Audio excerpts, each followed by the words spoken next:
Hello everyone, my name is Jaime Silva and I'm a PhD student in mechanical engineering. Imagine that you are trying to explore a distant planet that could harbor life.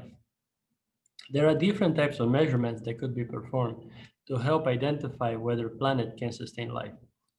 For example, one of Jupiter's moons, called Europa, is thought to have an ocean beneath its ice surface, as illustrated here. To verify the existence of this ocean, one can, for example, deploy a small sensor to measure the vibration of the ground.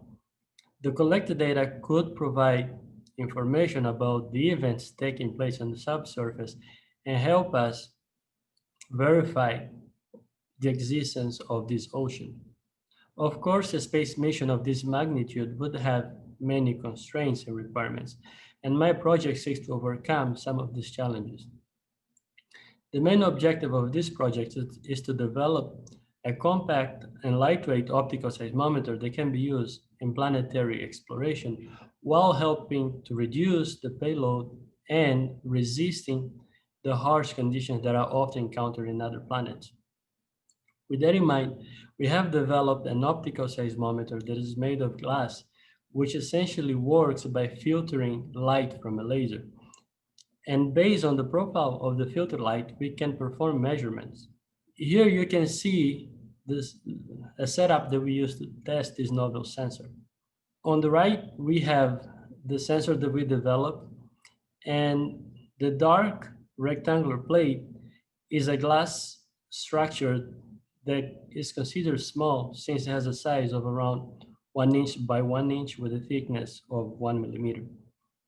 On the left, we have a commercial sensor that we use as reference for our measurements. These two devices are attached to a base, which in this case represents the ground or the surface at which we want to perform measurements. So when we shape this base, what we see is that both devices produce a similar output as shown in the graph below. The blue data is from our sensor and the red one is from the commercial device. This demonstrates that our device can in fact be used to measure ground motion, which is exactly what a lot of planetary missions require. In summary, this project has developed and demonstrated the concept of an optical seismometer that has the potential to address some of the challenges for future planetary missions. Hopefully, small devices such as the one presented here will become useful in our adventure throughout space. Thank you.